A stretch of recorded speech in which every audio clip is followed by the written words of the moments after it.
Class is now in session. I'm Professor Hockey, and today we will be discussing the 5 worst free agent signings in modern Sharks history. So, like with the best, as I had said, there weren't many big splashes made by Doug Wilson in free agency over his long tenure as Sharks GM. In fact, the biggest contract the Sharks have ever doled out to an unrestricted free agent was that Paul Martin deal that ended up coming in just under $5 million per year. So compared to some other teams around the NHL, the Sharks are normally ones to try and make big splashes through trades, not through free agent signings. But that does not mean that the Sharks have escaped this part of the offseason unscathed in the past, but it does mean that there's nothing particularly franchise-altering in terms of bad deals that have really put, a black mark on the franchise. So here at the bottom of the list, I have at 5 Antero Niittymaki, brought in as a backup goaltender for Antti Niemi in the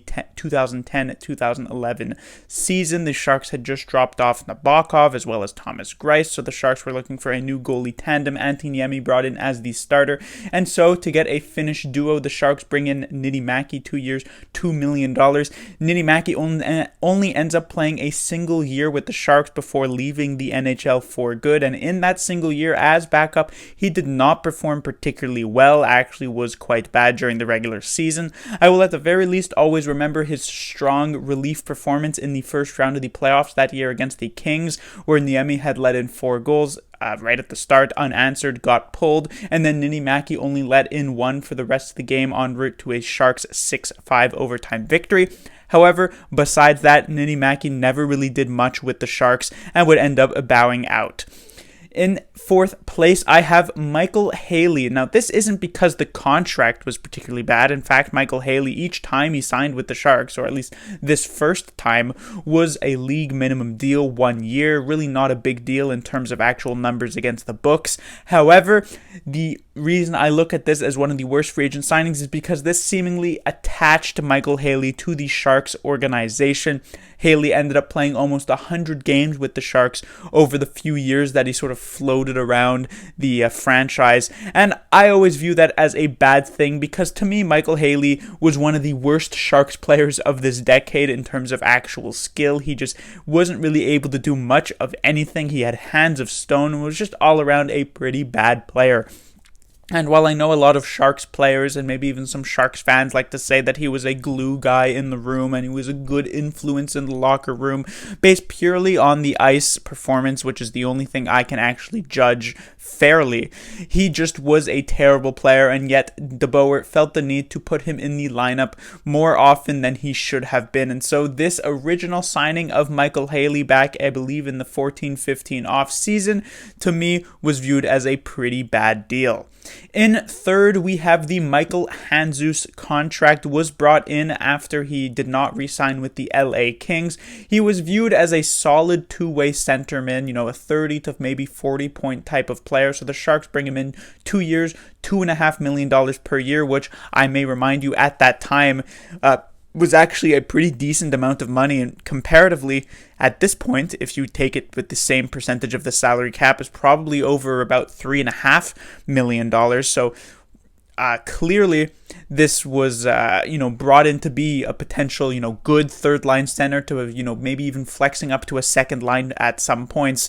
But Handzus never really managed to do that with the San Jose Sharks. His first full season was decent, but not great. His second season wasn't going particularly well before he was ended up sort of cutting their losses and trading him for a fourth round pick. So Handzus, again, as with most of these contracts, was not a terrible signing for the San Jose Sharks, but $2.5 million to get a pretty ineffective player ends up not looking too great on Doug Wilson. In 2nd spot on this list, we have the infamous Mikkel Boedker contract. The biggest contract on this list, one of the bigger contracts the Sharks have dished out to unrestricted free agents, a 4-year, $4 million per year deal. And you can see the logic for why the Sharks ended up picking up Boedker. They had just lost in the Stanley Cup Finals to the Pittsburgh Penguins, thanks mostly in part to the fact that the Penguins just sort of outsped them in every area. And so Boedker was brought on as a speedy winger, skilled winger to try and get better in that area and potentially compete for the next season. And Bodker was, a 50-point kind of player. I believe he had even scored 30 goals at some point with the Arizona Coyotes. And so people thought, or at least the Sharks thought, that bringing him on would be some good thing, at least 40 points, but he never really lived up to that potential. Not only was his offense much worse than we had seen it on the Arizona Coyotes, but he also was sort of a lazy style of player, which ended up earning him a lot of space in the Peter DeBoer doghouse. Cannot tell you how many times Bodker ended up dressing in the lineup and ending up on like a fourth line, playing just a few minutes per game, which for $4 million is not really a good thing. However, I do not put him first on this list because at the very least Bodker was somewhat effective during, some times, as some of the games he played were pretty decent, and he at least still put up a few points, and also should include the fact that the Sharks did manage to sort of cut their losses in this area. He was involved in the Michael Hoffman flipping trade with the Ottawa Senators and the Florida Panthers, where the Sharks ended up coming out pretty decently with a few draft picks, including a second rounder. In first place, however, we do have, to me, the worst contract in Sharks history, which is the Adam Burish contract.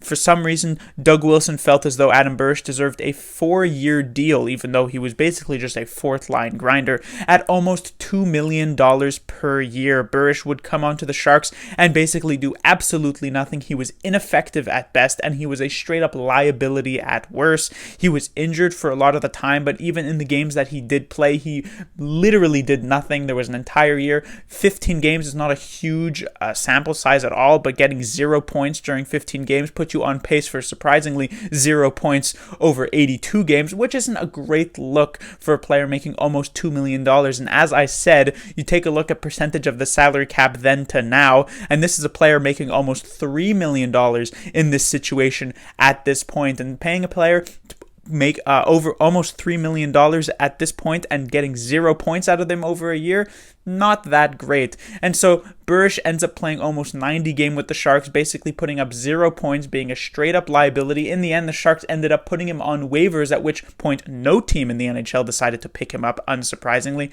to the point where the Sharks ended up buying out the 4th year of his deal. I do not know why they gave a grinder like Adam Burish 4-year deal. I do not know why they ended up paying him almost $2 million, and he ended up just being an all-around failure for the Sharks. So while it obviously wasn't at the same value in terms of contract as the Mikkel Bodker deal, at least Bodker wasn't a net negative for the Sharks completely, even if we exclude the Michael Hoffman trade at the end of it.